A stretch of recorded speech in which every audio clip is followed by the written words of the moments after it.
Again, my name is Jeremy Nelson, the Senior Director of the XR Initiative and the Media Design and Production Team here at the University of Michigan Center for Academic Innovation. Excited for these lightning talks. And next, we're going to hear from one of our own, Ray Majewski, an XR environment artist with the XR team at the Center for Academic Innovation. A range of his work has been realized through architectural things, theme park lands, furniture series, journal essays, experimental videos, educational curricula, installation design, and virtual production environments. He is passionate about clever solutions to design problems, is always striving for fun and imaginative processes to challenge him and those around him. As a creative, he is currently venturing into immersive works using various XR technologies. Eventually, he will be helping us work through creating a virtual art department for our new XR stage that we announced yesterday that will be up this summer. Along with his team, he'll be working with students and faculty and our broader media design and production team to understand LED in-camera visual effects, art production pipeline, and how do we assist making new courses with this technology. I'm happy today to announce Ray. Thank you.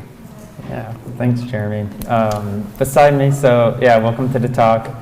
This is sort of going to be like an introduction of a tool that I've been using, so like I'll go into it in the slides, but following the presentation with the slides, we're going to have sort of like a live demo just to show you like actually how easy the tool is to use, to kind of like, I think it's sometimes fun to see the shop talk within it, so it's like, it's cool to see people's work, but it's really fun sometimes to like open it up to really see actually how accessible it is to technology for certain things. And I think some of these tools are really easy to dip into and want to share.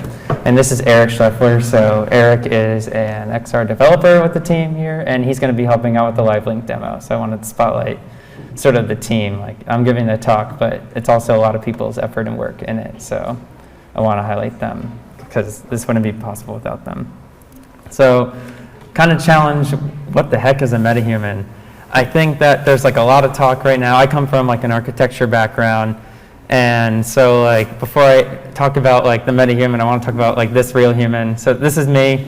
My chosen avatar would probably be this Burbank hedge. So if you're ever in Burbank, you can go check out this hedge. It's somewhere around like one of the restaurants. You'll see it. It's near a thrift shop. It's really great. And so like my background, as Jeremy said, sort of like I was a creator or maker, so I'm not necessarily like someone that's like obsessed with tools, but I'm really obsessed with like doing ideas and sort of like thinking and talking with people and creatively finding sort of like what would be. So like I was like, in the top left is like a design session at Imagineering when I was working on Toy Story Land and sort of some of the projects and fabrication that I went through. I was a design instructor, so like have led like 29 design studios and really had to help like a divergent group of students like discursively understand sort of like what they're trying to create and what tools would help get them there. And paper collage is like an analog tool, and build furniture, and kind of realized, and the furniture and the built objects is what got me into XR actually. So I was gonna enter in and be a furniture object designer, and I had like a fear of arthritis and also the COVID pandemic. I had no access to a workshop. And so that kind of like launched me into this like thesis that I did here of understanding like Unreal Engine. And my thesis is a long step. You enter into a digital version of the island where I was raised, and it's been used in a lot of movies, so it's like a scenographic backdrop that commodifies a lot of things. But sort of my work into this like XR venture and understanding the tools digitally was you were a dolphin that would drive around the town as you approach the island like every tourist does across the bridge. And it's really incredibly difficult to drive, and you got to reach the endpoint. But then you meet a bunch of seagulls, and the seagulls are the occupants, and that was kind of my step into like the tools of like what's possible. So the what the heck is the metahuman is kind of like the craziest tool for me. I think is like you see on Instagram, there's a lot of people like coming from architecture. A lot of people take beautiful architecture photos. And some of the photos are missing people. A lot of them are missing people. Or there's like an awkwardness of like capturing people. And oftentimes in the environments, it's really impersonal and people are removed sort of from this. And so like the ability to sort of like access like humans and populate digital scenes is actually like a really incredible tool for when you're trying to develop stories or narratives or like simulations and things that are happening. Because a lot of these digital worlds, you're sort of like, and I'll say this is a subset, these are hyper realistic. So like the framework is that you can kind of like scan yourself and recreate and represent yourself in a hyper realistic way. And sort of like, I'm gonna play, I think, just to like set a standard so everyone's on the same baseline. I'm gonna play the 1 minute intro that was released 2.5 years ago that kind of talks about the tool itself.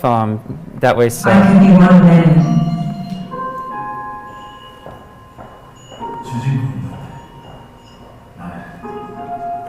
Je vous présente l'architecte.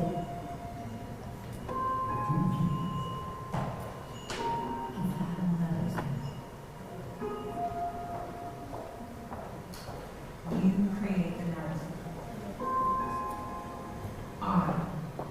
I'm an executor.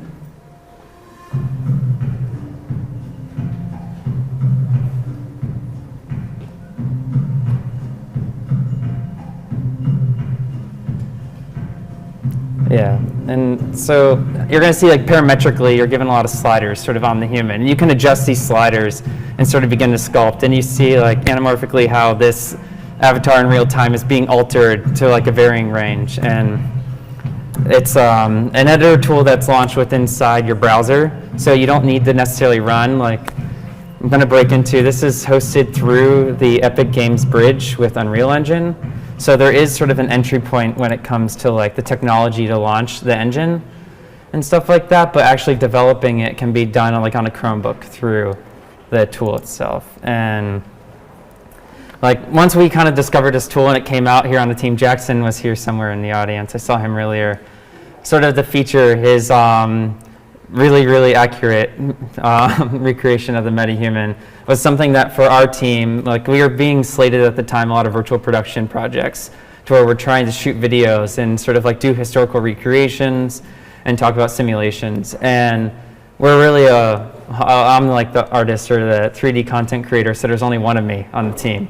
And so for a lot of small teams, these sort of like tools that are making really great production quality faster and faster and accessible, it's something that is like super beneficial for a team of 4 people with 2 developers, a project manager, Jeremy, myself. So like, and student fellows that are endlessly talented. But it allows us to produce like on a professional scale, which is like, will be quoted by Epic all the time. And to kind of show, there's like a lot of digital worlds and other tools out there, like there's Real Illusion, and I'm not like a plug for Epic here, so I'm not like trying to like post a product. But like when you're trying to like create a digital human and the competitor that's of an equal caliber is $990 for the equivalent tool set, it really makes it like inaccessible for people to actually sort of start creating. There's like a huge barrier. And that's where like the knowledge of the tools, and we don't have to play this, but like Spatial is this new digital world creator, and they partnered with Ready Player Me, which I think is like, Metahumans is creating sort of like a hyper realistic recreation of like how you're trying to present like an actual human. Where like I think Ready Player Me is actually quite exciting in a way that it makes customizing really fun, sort of like poppy or non-realistic characters accessible in how you're presenting and playing inside a digital realm. So there is a spectrum of like how these avatars are being embraced across the spheres, but that's not necessarily my interest like in this part, but I just want to like make it known that this is a thing here and it should go. And the reason sort of like why I think the Metahuman is like proliferating as like one of the creator tools that is like kind of going to streamline creators is the network. So like at the GDC State of Unreal, Epic announced this sort of this Fab thing, which is a collection of all their sort of acquired IP, and they're combining it into like an accessible sort of marketplace location to where you can generate your Metahuman on the same thing where you're getting sort of like kit bashing parts, or you're trying to understand materials and you're really good at modeling and you can get it. And so it really makes sense to stay within the same ecosystem as you're creating this Metahuman. And I sort of like have like created here, this is the Metahuman. You can actually see, like we can go back to that, but I have brought in my Metahuman into the dress very similar to me today. And on the creator, it's actually like, so what you do is you log in, you click launch, you click create, and you can start to begin the sculpting. And if you want to get like hyper realistic Metahumans, what you have to do is you have to scan. So like everyone with an iPhone today or sort of like a Android, there's things called photogrammetry apps, and you can also use video. And what you would do is you kind of create, it's a digital recreation of the face mesh, and their tool will help align the mesh of the metahuman over your face. So that way it can get you anatomically quite correct to like what you're trying to do here. And you can start to see, it really looks like some like scary dystopian stuff. It kind of is, I'm not gonna lie about that. It really gets a little frightening very quickly. But as I said, it's a tool. So if you have like a specific need of what you're trying to create, this is the way that you would create. And for creators like optimization, these are highly detailed and sort of highly complex. And so they can give you levels of detail that as you're working in scenes that can like optimize your system and with it. And the reason why this tool is cool, it's like you take a picture of an image and an image will tell you it's flattened within that scene, but it's when you add the animations. Sorry, I'm not used to doing this. I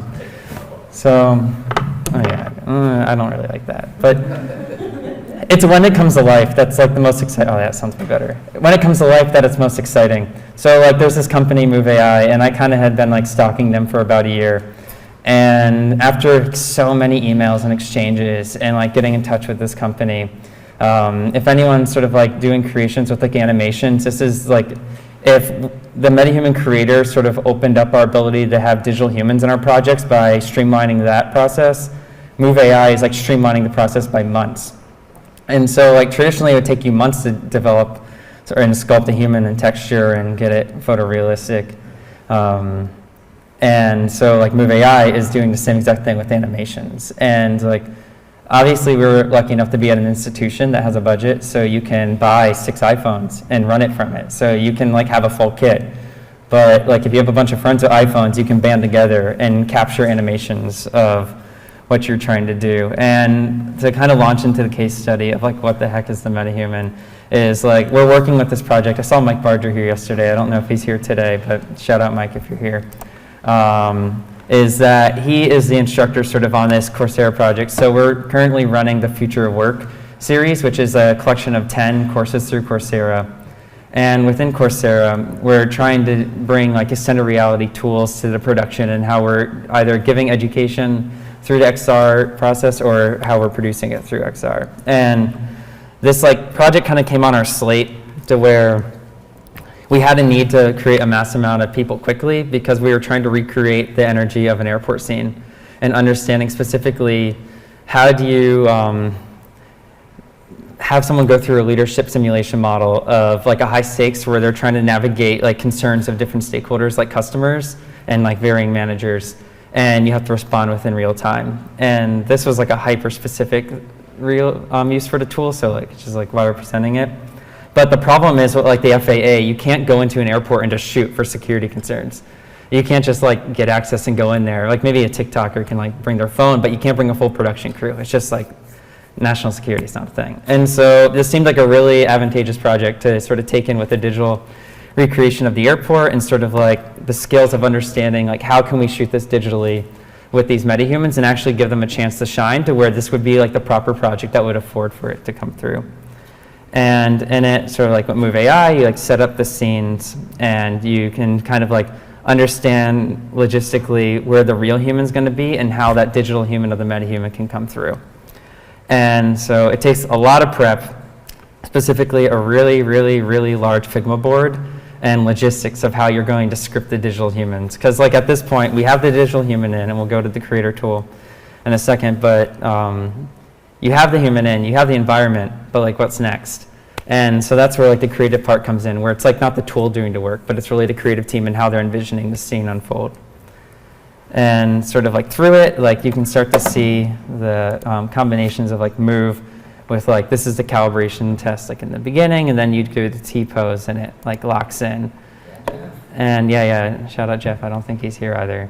But what's really incredible is that like this would have taken to keyframe all the animations of the fingers and the body a really, really, really, really long time of like a AAA designer that's getting paid probably like, you know, like $7 to $8 grand a month, like at like a games company, and that's just like not accessible for a lot of people. And so like with this tool, with Move AI in combination with the Metahuman creator, which you'll see the demo in a bit, it's like any kind of creator with like a group of friends that can capture with their phones can start to like bring the scenes to life as like a creator tool. So like, I know it's called like, what the heck is a metahuman? And we'll see that. But like, to me personally, the metahuman's really not that interesting. It's more of like the process of how the tool has actually streamlined a creation to come through. And I think like, yeah, tools and technology are flashy, but when the ideas come down, you can see how accessible it is. I just hope that like through the demo in a second, you can see like this is something you can go do, and you're welcome to come speak to our team and like always reach out to us, and like if you need help, because like we're problem solving like in the moment on it. But I think it's like a really inspiring time. And so this is sort of like with the Metahumans, this was a sizzle reel we did. So Move was going to South by Southwest, and we were asked to like, we're kind of in this like weird position to where these tools are created for game designers and people are doing entertainment and short film. But like Michigan's kind of in this weird position where we have a virtual production stage, which is like only a few universities have it. And so like we're trying to leverage all these tools to present ourselves as like this, like, I guess we're kind of like a design firm at this point, or a design consultancy. But there's not many education sort of like organizations that are trying to produce like of a certain level, like with the stage and have all the industry tools. And so Move really took interest in us and what we're trying to do with it. And so we were invited to present. And this was sort of like the clip of the scene. And this was like pre-scripting, sort of like this was just like, Jim is here somewhere. Jim and I and a bunch of team members were sort of like messing around in the lobby and trying to record our animations of understanding what like angry customers look like. And there's a lot more bleeping and a lot of cuss words like within this, but sort of like within the scene. But realistically, like that would have like never been possible, like even 2 years ago, like to excessively get like the digital humans within a scene and like create that scene and sort of like situate them within the context of a digital space. That just like is not possible. And there's this new sort of like thing that came out at GDC where they show the state of Unreal, where you're seeing like today the live link demo headset to where we're going to place it on, and what it's doing is it's using the depth sensor camera on your iPhone, and it's analyzing your face, and it's going to translate those motions to the digital human. So that, and it looks a little wonky, I'm not going to lie, it's not perfect. It's like it's like pretty close, but it's like still uncanny in a way that's like a little uncomfortable at times. But this tool sort of like has like coming forward, it's like a video instead of using the sensor like through the streamed app, and like you're gonna see sort of like how shockingly close it gets. And so like for us as an education department, so like what is a metahuman? If you're trying to tell a story or develop like, or you know, sense of empathy or audio or voice, you can have like a nice lav mic next to this video while it's recording, and you can really capture in the moment, sort of like where right now we're disjointed in how we're producing it. But now if we jump to 322,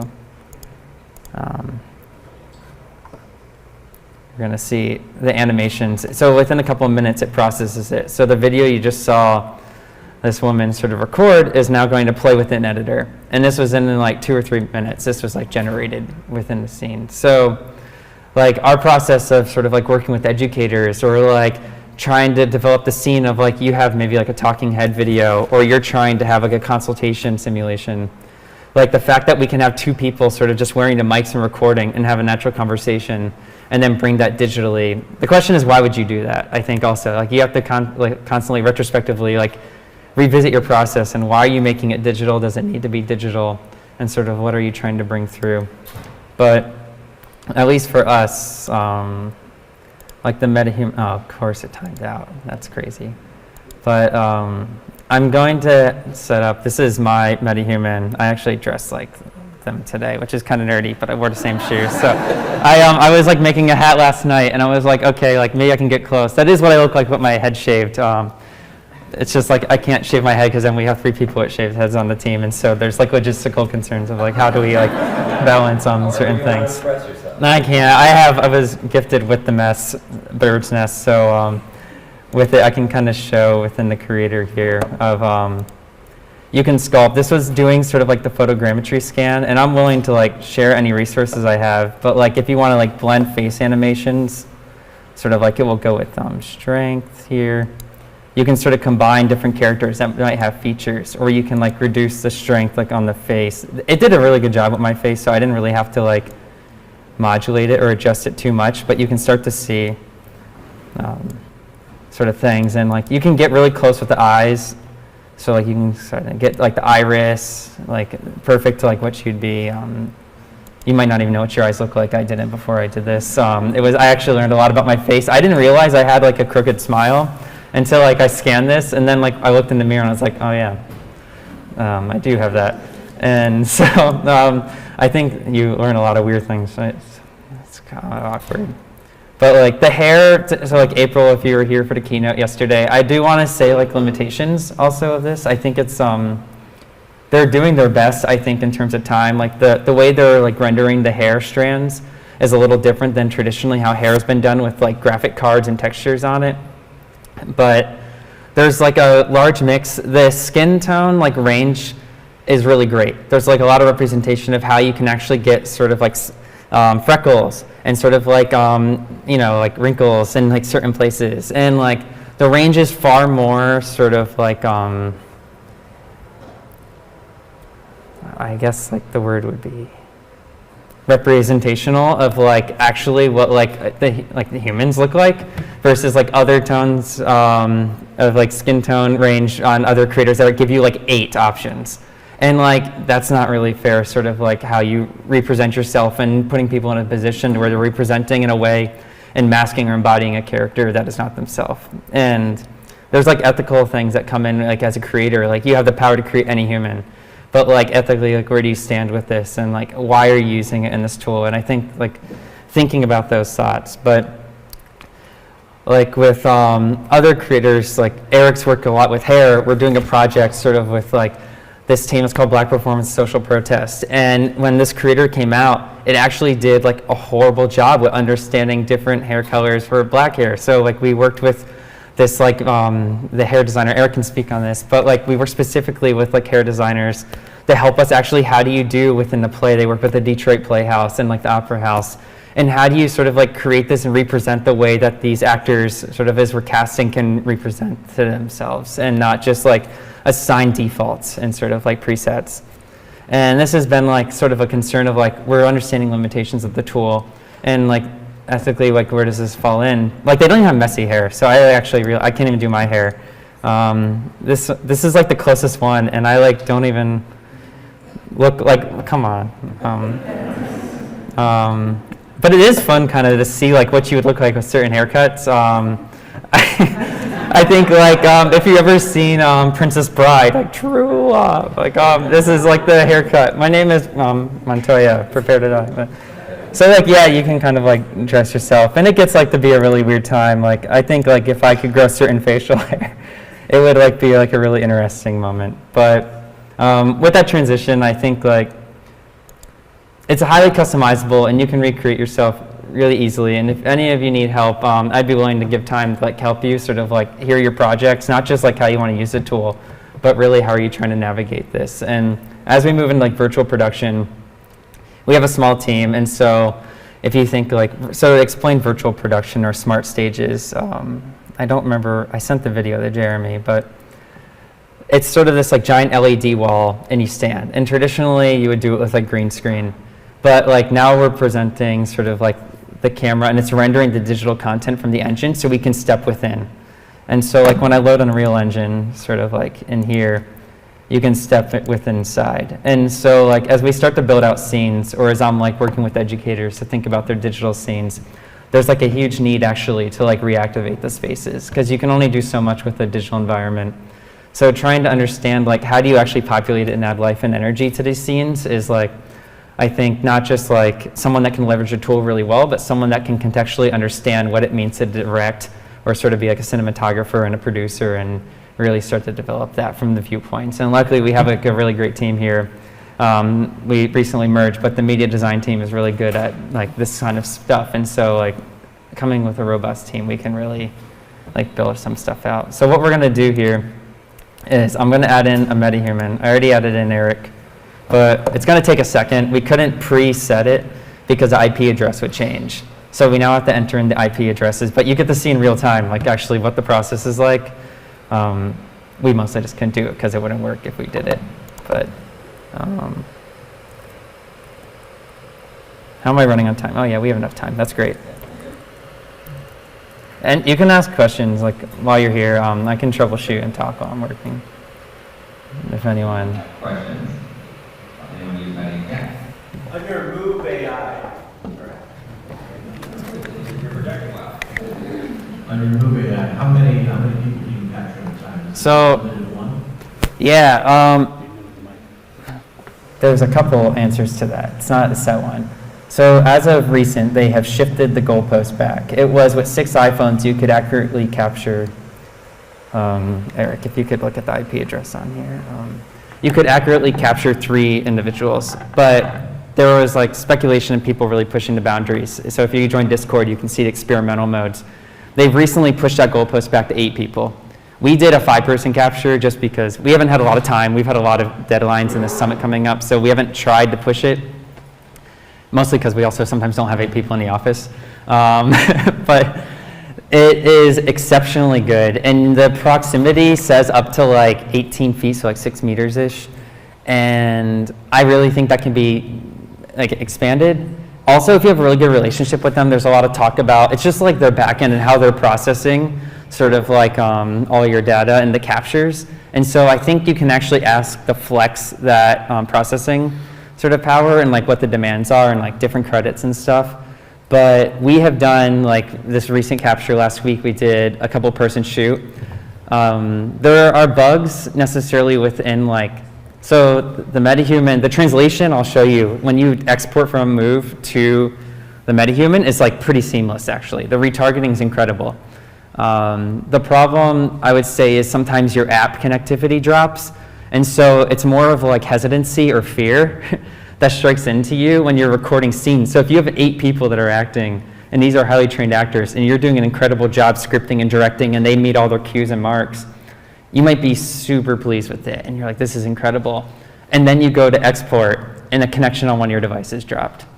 And so the question becomes like, where's the high stakes within the capture? And the technology will get there. They've made a lot of changes, and they're a great team that are constantly troubleshooting.